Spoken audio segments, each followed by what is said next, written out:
लगातार झगड़ा, और लगातार झगड़े के बाद में फिर 1 वर्ष शांत रहे, फिर लगातार झगड़ा। तो यहाँ पर आप समझ सकते हो ये जो 17 वर्ष हैं टोटल, 1746 से लेकर के और 1763 तक, 17 वर्षों में सिर्फ 2 वर्ष ये शांत रहे, नहीं तो झगड़ा होता रहा। और इसी झगड़े की वजह से फ्रांसीसियों का अंत होता, वो समझ। ओके, क्या घटना घटती है ऐसी भैया जो ये फिर से झगड़ा करते हैं, तो युद्ध के क्या कारण थे? दूसरे युद्ध का मेन कॉज था आपका 1748 में, 1748 में निज़ाम उल मुल्क की मौत हो गई। निज़ाम कौन है? हैदराबाद का निज़ाम, जिसने हैदराबाद की स्थापना की, किंग कलिच खान। निज़ामुल मुल्क की डेथ हो गई, डेथ हो गई। और जैसे ही इसकी डेथ हुई, तो इसकी डेथ होने के बाद में इसके भी उत्तराधिकार पर प्रश्न हुए। जैसे इसके मरने के बाद में सीधी सी बात है इसका बेटा गद्दी पर बैठेगा, तो इसका बेटा जो था आपका नासिर जंग, वो गद्दी पर बैठ जाता है। कोई दिक्कत नहीं इस बात में, कोई दिक्कत है क्या इस बात में? नहीं जी, कोई दिक्कत नहीं है। तो लिखना है यहाँ पर दूसरा कर्नाटक युद्ध, सेकेंड कर्नाटिक वॉर। दूसरा कर्नाटक युद्ध हुआ था साथी हमारा 1749 से लेकर के 1754 तक। कौन कौन से फ्रंट रहे इसमें? फ्रंट देखना, फ्रंट है इसमें सेकेंड कर्नाटिक वॉर में,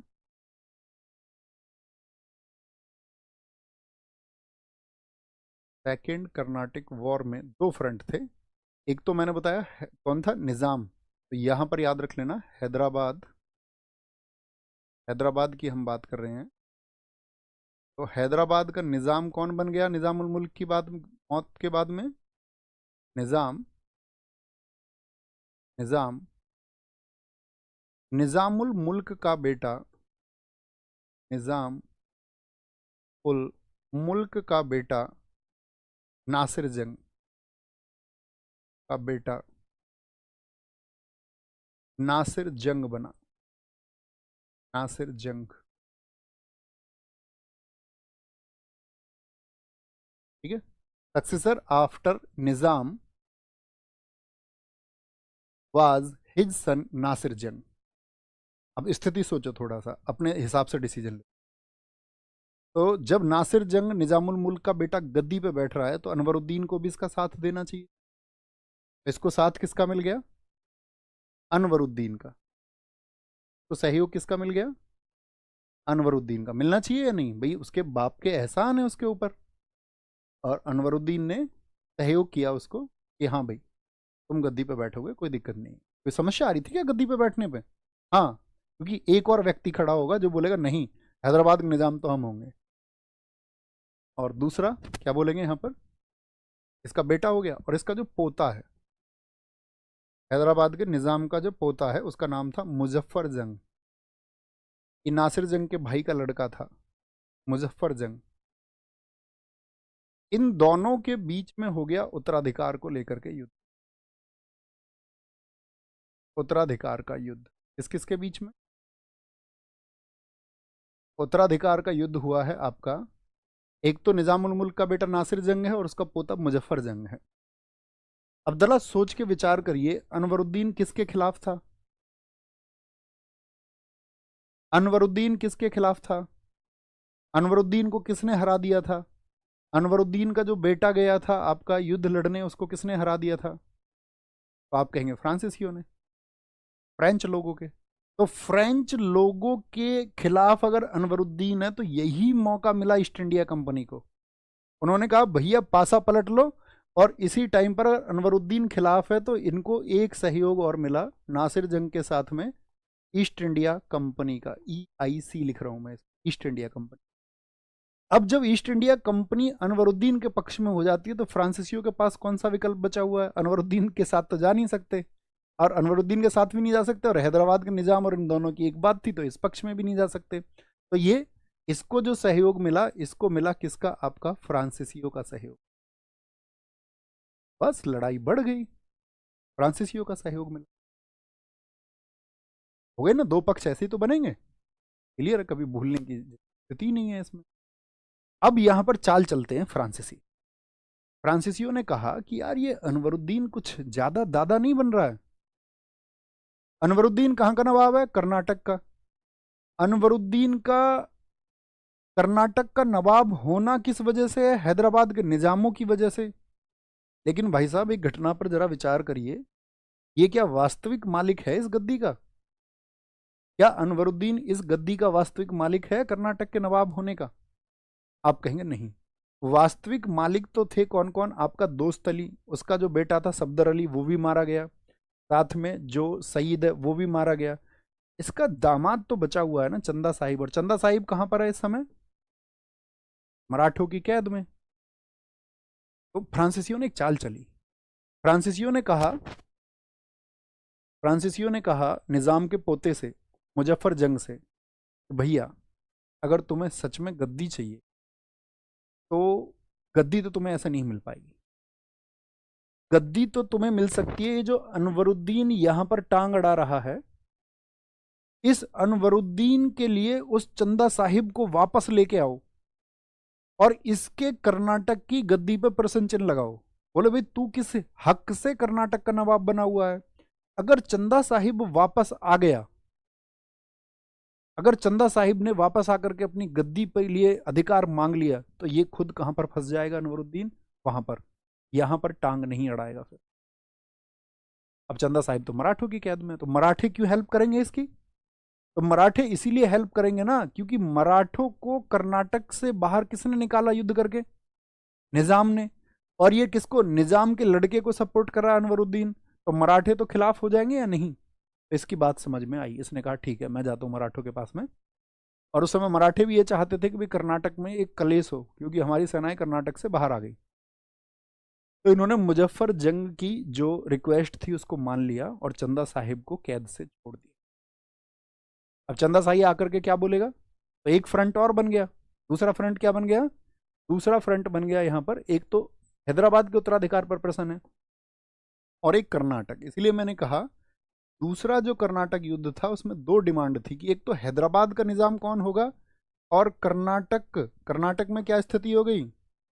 अनवरुद्दीन ने सोचा यार ये फ्रांसीसी थोड़े चालू हैं। अनवरुद्दीन वर्सेस चंदा साहिब। हम सब करो, चंदा साहिब की स्थिति क्लियर रहेगी आपको हमेशा। ये मराठों की कैद में था, लेकिन मुजफ्फर जंग फ्रांसीसियों की बात में आकर के इनसे बात करने जाता है मराठों से, और मराठे इसको मुक्त कर लेते। अनवरुद्दीन के पक्ष में कौन है भैया? Always east India company. फ्रांसीसी तो इसलिए नहीं हो सकते क्योंकि इसके बेटे को मार डाला गया उसने युद्ध। और चंदा साहिब के सपोर्ट में कौन आ गए? तुम लेके आओ, हम फ्रांसीसियों ने कहा हम उनको सपोर्ट करेंगे, हम उनको गद्दी दिलाएं। तो बन गए दो फ्रंट दोनों, या नहीं बने? आप कहेंगे हाँ। तो इसी जो दूसरा कर्नाटक युद्ध है इसमें सबकी सेनाएं आपस में लड़ गई। कोई परेशानी? आया मजा या नहीं आया? थम्स अप करके बताओ। नहीं तो अगर इतने जटिल चीज को अगर बहुत ध्यान से बार बार चीजों को नहीं पढ़ोगे तो फिर कंफ्यूज हो जाए। अब आप आंख बंद करके बता दोगे कि अनवरुद्दीन की स्थिति क्या थी, क्यों अनवरुद्दीन खिलाफ हुआ, क्यों अनवरुद्दीन फ्रांसीसियों से नाराज है, और क्यों अंग्रेज और फ्रांसीसियों के दो फ्रंट बने। ठीक है, बात क्लियर हो गई। क्या बोलेंगे फिर? यहां पर 1749 में अंबर का युद्ध हुआ। अंबर का युद्ध हुआ। अंबर का युद्ध हुआ, बैटल ऑफ अंबर इन 1749। और इसमें क्या हो गया? अनवरुद्दीन मारा गया। अनवरुद्दीन मारा गया। फिर से किसकी जीत हुई है बताओ? अगर अनवरुद्दीन मारा गया तो अंग्रेजों की या फ्रांसीसियों की? अनवरुद्दीन मारा गया।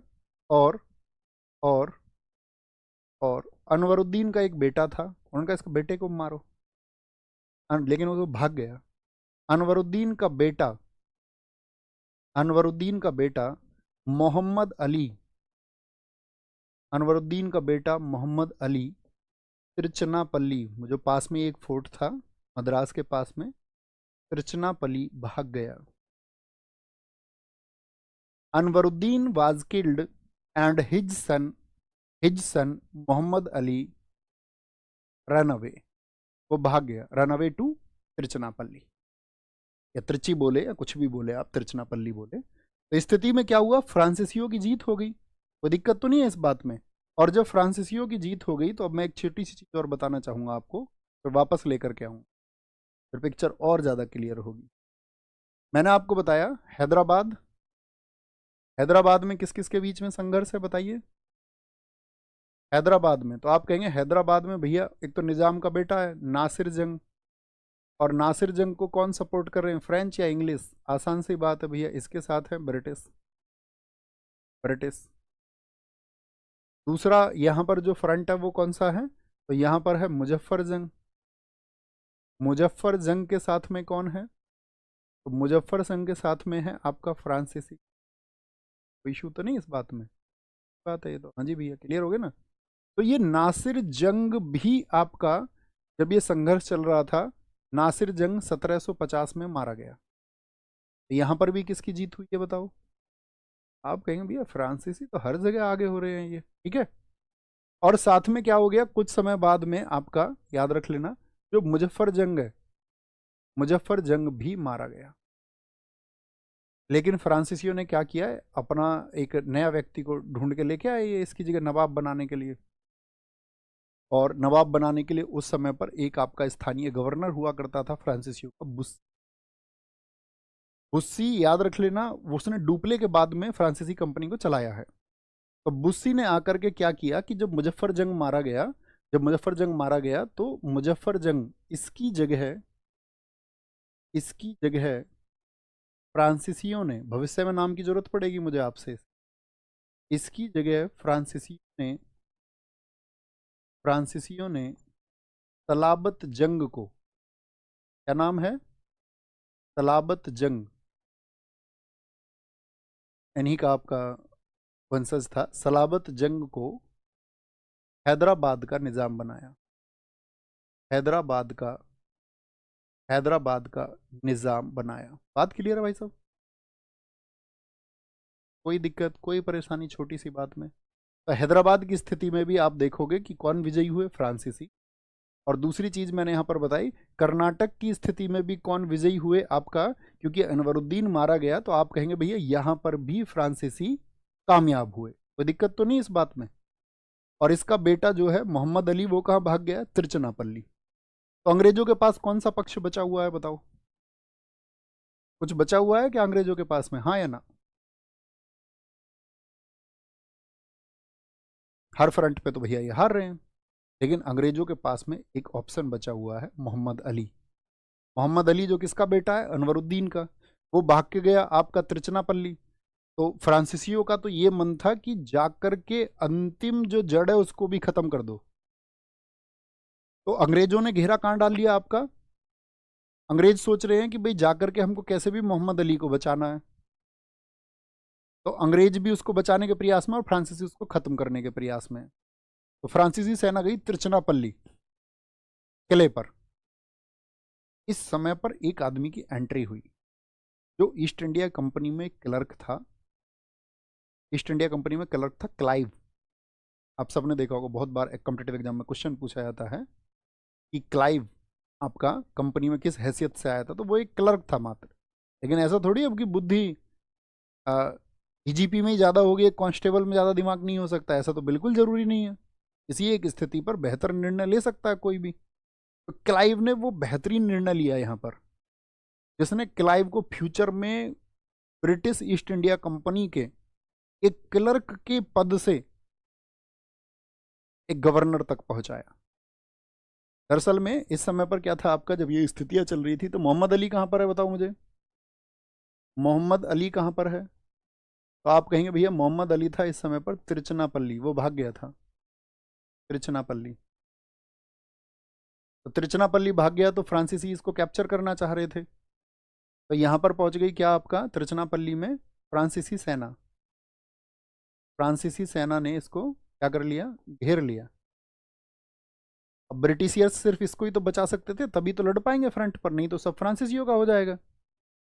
तो यहां पर इस समय पर जो अंग्रेज गवर्नर है उसका नाम था सैंडर्स। अंग्रेज गवर्नर कौन था यहां पर, उसका नाम है सैंडर्स। और यहीं पर आपका एक क्लर्क की हैसियत से था क्लाइव। क्लाइव, तो क्लाइव